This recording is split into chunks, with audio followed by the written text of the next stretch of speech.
Hello everybody, Rebels at Cloud9, and I'm going to be, hopefully this will sort out and work itself out quite well in the end, otherwise it's going to be a glorious failed experiment. I'm going to make some wooden propellers. I saw this as an actual kit that you can buy, and I thought to myself, well, the kit that I'm building right now, they're not gonna, this is the propeller I'm using here. No one's going to have this. It's a fictional propeller. And then I thought, well, I can make my own, can't I? Because I've got this stuff here. So what this stuff is, I got this from my dad, because I remember he had stuff like this that he gave me a while ago. I asked him if he had it in different shades, different types of wood rather. And I asked him what this stuff is. He said it's veneer for like table sidings and countertops. So this is normally the stuff here, and you can see on this side there's glue, so you'd use like a heat iron type of thing, and this would glue it to the side. But if you can't find, he said that this stuff here is specifically intended for hobbying purposes. You could easily use stuff like this. This would be easy to find in a local hardware store, places like that, finishing stores. All you'd have to do is just sand off the other side here, or actually you might even be able to layer them together that way by heating the layers. So how traditional propellers were made, they were made out of layers of wood pressed onto each other. They were glued together and then sanded down. That's how we get that really cool wooden grain effect. So what I'm going to be doing here is I'm going to be, for the first step, I'm going to be cutting this stuff up into sections. And then afterwards, I'm going to be gluing them together. And most of the stuff is just going to be stuff that you could find quite simply in any old hardware store. You just got to look around. You could find it online as well. You just gotta do a little digging around. So this is how big it's going to be. Now, I'm not worried about the overall shape of the propeller yet. That'll come like much later. Right now what I want to do is I just want to get that nice, all the wood cut out and compressed and packed together. So, maybe it's still in here. I think I lost some of my tools. I'm not impressed with that. Okay, I have to do this the old-fashioned way. Let's just go like so. There we are. So this is the first layer here. And I would suggest any of you trying this out, do several batches of these things, because I doubt I'm going to get any of this right the first go.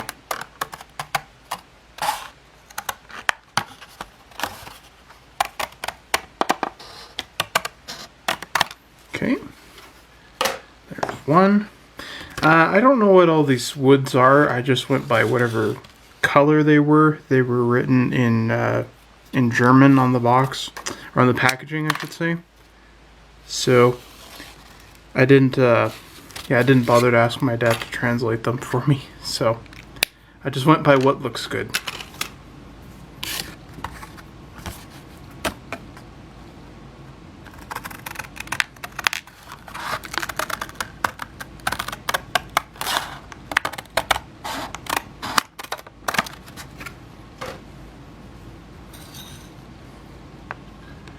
Now these don't have to be, you know, terribly thick, as you can see, because I want to make quite a few layers of these to be able to put together in the end. Oh, I found my triangle, I think.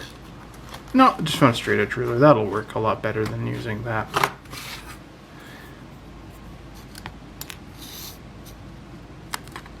So I'm going to go ahead right now, pause this video for a second, and I'm going to go cut all these up into little sections, and then I'll be back when I'm ready and we're set to start gluing everything together here.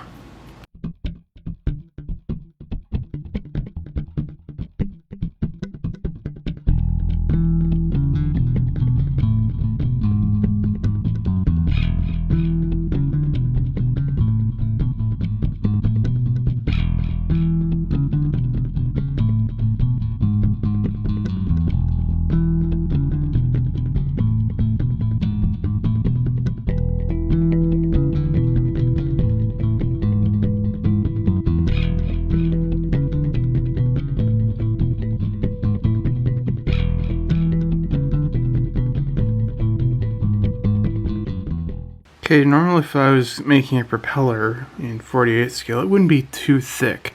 But this particular model is quite a steep angle. It's very steep, so it's going to have to be quite thick. So for doing this is going to be quite simple.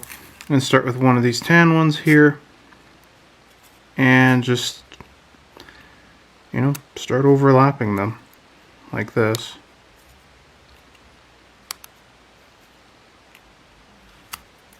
And remember that when we're doing this, we're going to be pressing these down really firmly, because I want them, you don't want any pockets or bubbles in here. So I want to try and press down on this as much as I can, and to remember that I'm going to have to compensate when these are all squeezed together like that. So this is, yeah, this is too thick. By quite a bit, actually. I'm surprised. I'm going to take off 2 layers there. And I actually could take off two more layers. So it's surprisingly only 4 layers there. I thought I was going to be using a bit more than that. So obviously not there. So our next step, I just got some plasticine here, and I'm just going to take some wood glue.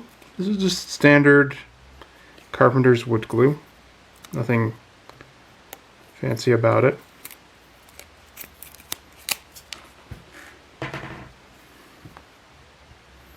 And just going to apply a nice light, whoops, try not to break it. Oh, no, that's not going to stay on there. I'm going to be 1 second while I remedy this. Okay, switched over to Silly Putty. That always works a lot better for me.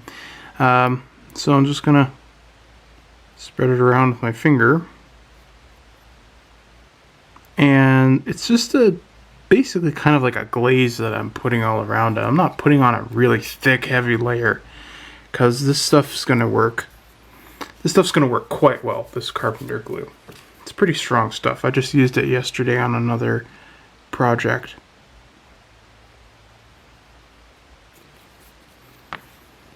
And then after this is clamped together, I think I'm going to leave it for about, overnight, so a good 12 hours, just to really get everything cured and dry.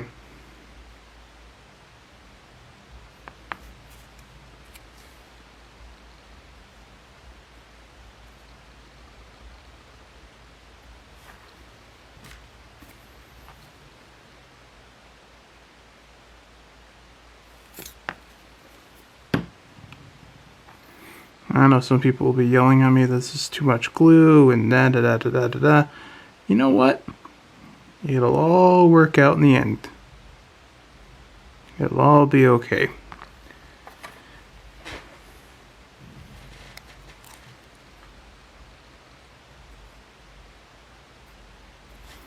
And like I said, you might want to make a couple of these, because you never know when it'll just kind of mess up from out of nowhere. Something will go wrong out of the blue, or it just won't be the shape you quite expected. So it's nice to have a couple of these all ready to go, that you don't have to worry about starting the whole process all over again of getting these things prepped and cut and all that. It's all ready to go. You can just use another one. So let's put this here on the top. Now I've got these 2 pieces of this is just spare wood I grabbed. And these are going to be our, that didn't work out as well. Silly Putty's pretty good, but sometimes it's really sticky. It really likes to stick to its subject.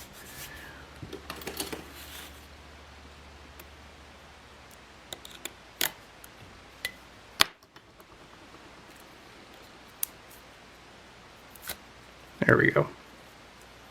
Thankfully it sticks to itself even better. So these are just some spare blocks from around the house here. These used for kindling. And I'm just going to put these 2 together like this. And we're going to sandwich them like this. And what I want to do is I want to just press on them really quickly here. And then I'm going to pick this up just to see there's some glue on the bottom here. I just want to get rid of that just because that's excess glue. I don't want this thing to end up sticking to the wood here. I want it to be able to stick to its to all its shape there. And then the next thing I've got are a few clamps. So I'm going to get these guys all clamped down. I'm going to put one basically here and here. The reason why I'm using these blocks is it's going to add the pressure I want instead of adding pressure onto these and adding like little puncture marks from these plungers here. Because that would not be nice on our final product. So this is the mess it looks like right now. Just got these things clamped. They were miserable to put together because these things kept hitting each other. So I'm gonna go find some other ones to make the life a lot easier for me. And like I said, I'm gonna leave these to dry overnight. It's just I really want these to be properly dried so I don't have to worry about them peeling or anything like that. And then it should be the point where I'll be set to start sanding these and getting these to the basic propeller shape here. So I'm quite excited how these are turning out. This is going very well so far. And just going to have to sit and wait and see how the rest of this goes. So, like I said, I'll be back in 12 hours, but for you, it will be a lot quicker than that. Alright, here's the final wood all laminated together there. And it's pretty nice and pretty strong. Glue is dried quite well. And here you can see all the nice little different layers in there. So one of the things I went and did here is I cut out the other one. This is my second one that I made. I've got another one drying, and then I'll make one more. But here's the sample that I was sanding down here. You can just see it looks quite nice. I'm very, very happy with how this is turning out here. It's turning out exactly the way I wanted it to. So what I've done here is I've taken the propeller and I made a tracing of it here.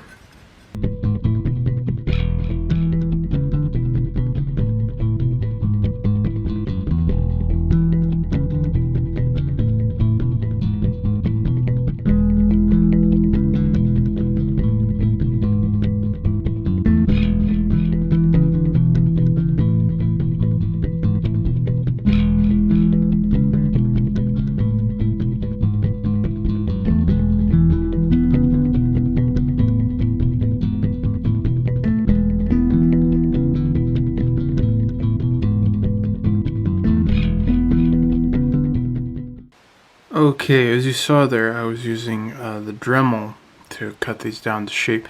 That was not taking forever, it was just causing more of a mess than I wanted to deal with. And so what I ended up doing is just taking these over to a belt sander that I have and just pushing them down until I got really close, you can see here, to the print.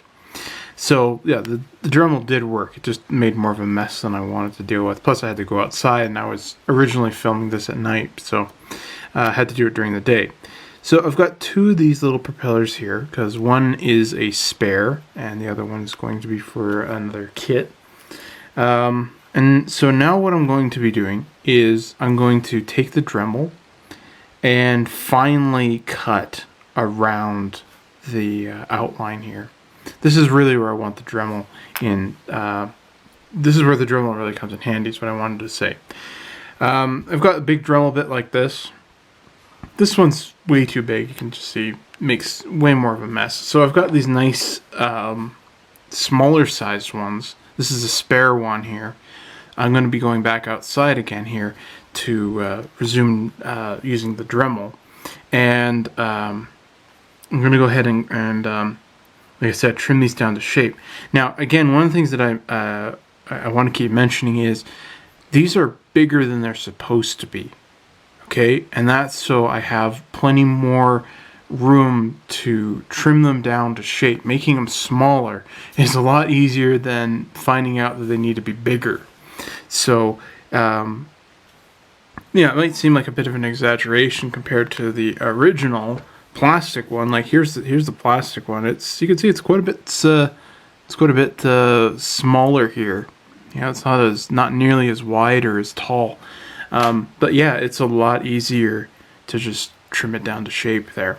So let's go to the Dremel and get this down to the proper shape, and then we can start filing down the sides to make the angles and start cleaning it to look like a real propeller.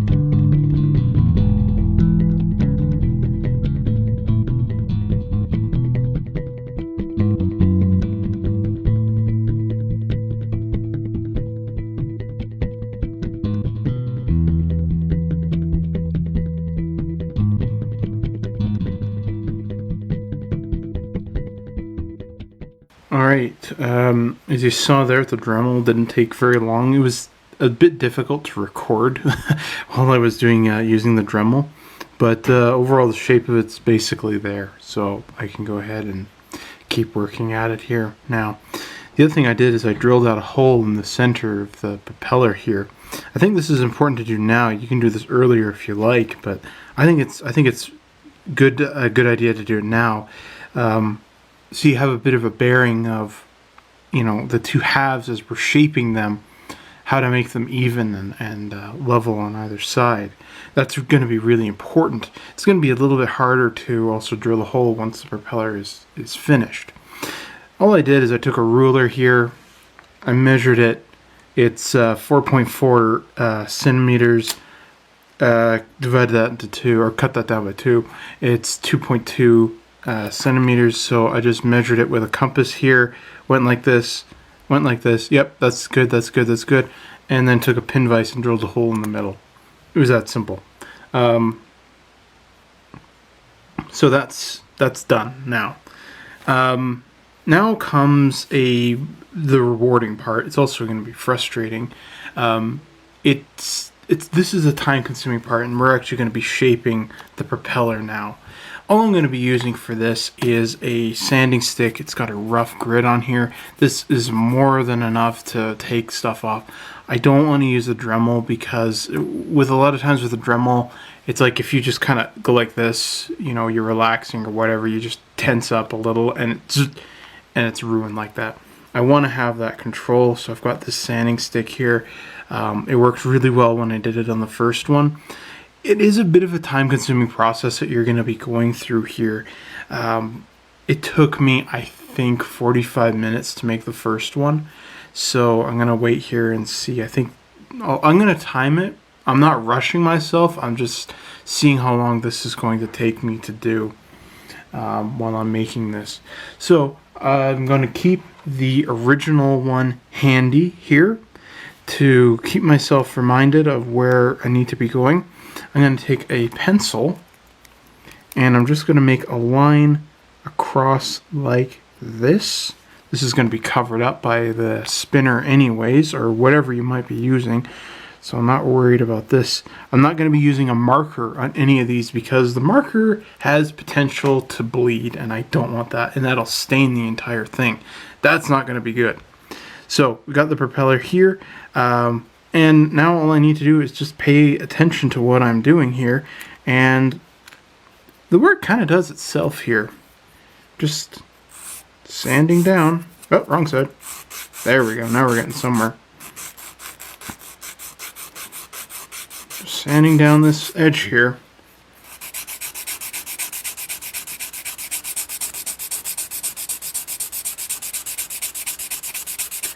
And yeah, this takes a while to do. This takes quite a while to do, guys. But already I can see that darker brown is starting to show through on the edge here. This is a very exciting part, guys. It is difficult to do. You have to keep yourself in that right headspace of, okay, which side am I sanding down? Flip it over. Okay, it's reverse. Which side am I sanding down? That's why I'm saying keep your original propeller handy and mark which side is the top so that you always have that to fall back on. And just keep going. Work slowly. Work at an even pace. And just have fun. It's going to be a while. Put on a good movie. Put on a good album. Whatever you want to do. And I'm just going to keep at it here, guys.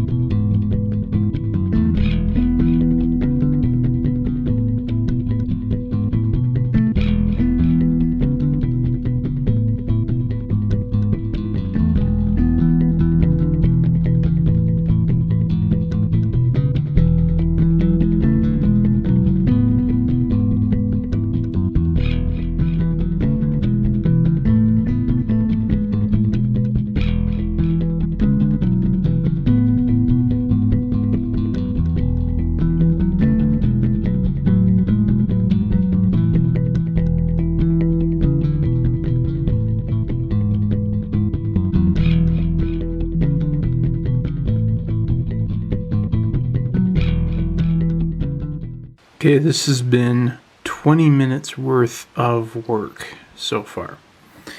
And it actually, oddly enough, starts to shape itself. Basically, all I'm doing when I'm sanding this is kind of starting at an angle kind of in the middle here. And I just keep going down it like this. And it's really making the shape. Now, I realize that when I finally attach this to the spinner, I'm going to have to modify the spinner. That's not really a big issue for me. That's just cutting it and making it fit a little bit more proper to the shape of the prop here. But it's really surprising, like I said, how much more quickly this is going. And also, it's like how it's just kind of doing it itself. It's taken 20 minutes. That seems like a long time, but I mean, just look at this. It's looking fantastic. I'm loving the different layers in there, and it's not even to shape yet. These have got to be a lot more pointed here. It's got to be a lot thinner. It's also surprisingly really strong. This is really not strong wood. And I know that's the whole point of laminated wood is the strength of it. It's really funny just how even in this small scale it's quite strong. I'm I'm quite impressed by this. So this is 20 minutes. I'm gonna just keep going at it here, and hopefully in another 20 minutes, it'll be ready to go and get those final shapes done here. But so far, it's going really, really well. This sanding stick does more than enough work for me. So, back to the grindstone, or sanding stick. Alright guys, this has been about 30 minutes in, and I basically got the shape down. You can see how thin it is here. It's going to be a bit thinner as I go along. When you get down to this thin, you need to be very careful because it's going to be easier to split these ends at the tip here. So one of the things I'm looking at on the real propeller is, again, how thin it is. So that's what I'm going to be changing my focus on, is to sand down this side here and the other side. And that's going to take me a little while to do. I'm not going to record any of that part because I need to basically be keeping a very close eye on it. It's going to be closer to my face and I can keep it to the camera. But that's what I'm going to be doing now. So it's going to get rid of most of this kind of nice bow effect in here, and then I'm just going to spend more time sanding down the tips here. I think it's a bit too long. It'll slightly hit the fuselage when I mount it to the model, so I want to get rid of some of that. So that's the next step here, and like I said, it's just working slowly, working carefully, and this is, half an hour's worth of work, and I'm quite pleased with it so far. So